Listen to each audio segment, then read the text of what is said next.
All right, let's dive right in. Today we're going to unpack a really provocative theory that tries to connect some of the intense, emotional stuff we see in public discourse today with a Cold War-era strategy. It's called ideological subversion.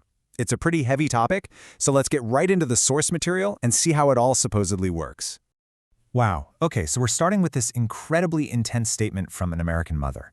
The source material uses this to ask a central question. What on earth could bring someone to a place of such profound fear? According to the theory we're exploring, this isn't just one person's extreme anxiety, it's a symptom of something much, much bigger. Right, so this is where we get to the heart of the problem, as the theory presents it. The argument is that what we just read isn't an isolated incident. Instead, it's a sign of a massive cultural shift, one where raw, powerful emotion is completely eclipsing reasoned, logical argument. This slide really lays out the two sides of the coin, the central conflict. On one side, you have all the principles that came out of the Enlightenment, facts, logic, evidence, trying to talk things out.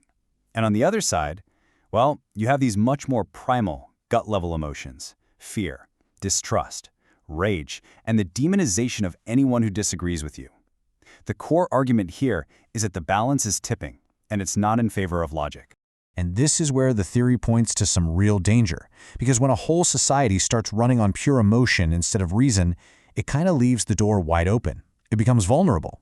The idea is that demagogues can just walk right in and play on those fears and that anger, They can get people to bypass critical thinking entirely.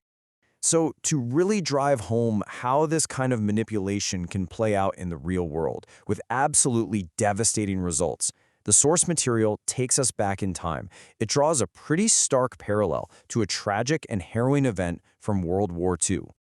Okay, so what happened on the island of Saipan was just horrific. Before the U.S. invasion, Japanese propaganda relentlessly hammered the civilian population with the idea that American soldiers were barbaric monsters who would torture and kill them. Then Emperor Hirohito himself promised them a better place in the afterlife if they chose suicide over surrender. The result?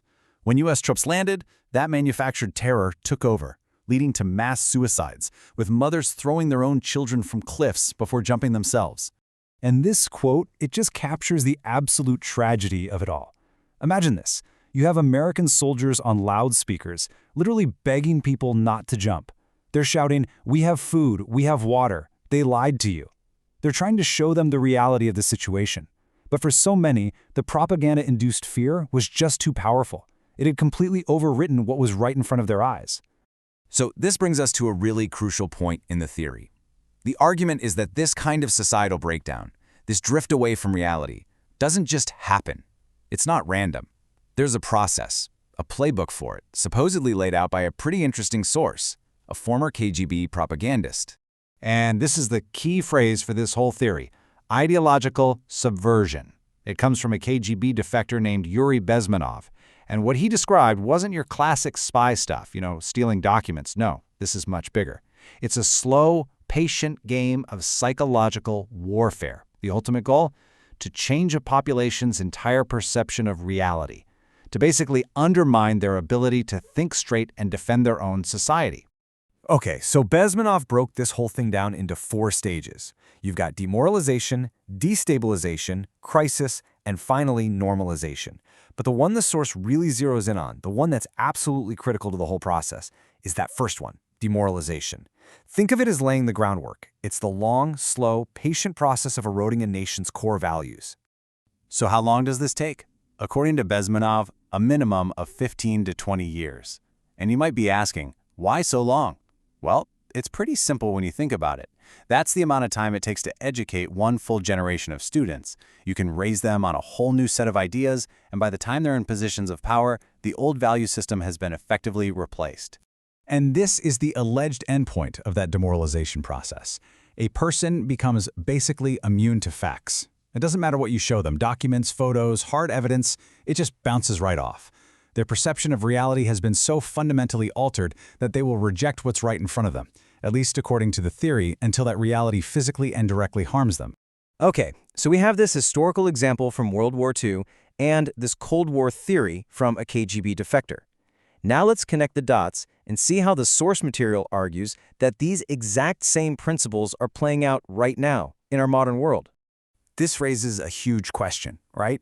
If this process is at play, then who's actually doing it? Who are the agents of this subversion? Well, according to this theory, the answer is probably not who you think. Yeah, so the argument here is that we might be looking in the wrong direction. We see the loud protester with a sign and think, that's it. But this theory says no. The real threat is much quieter, much more hidden. It's the professional who looks and acts totally conventional but holds a position of institutional trust. Think educators, people in the media, medical professionals. The idea is that from inside these institutions, you can promote an ideology way more effectively than you ever could from the street. And this is a really interesting part of the theory. The ideology is presented as spreading almost like a virus. It becomes self-perpetuating. So you end up with people advancing its goals who would never, ever identify with its origins. They might not even know the intellectual history of what they're saying.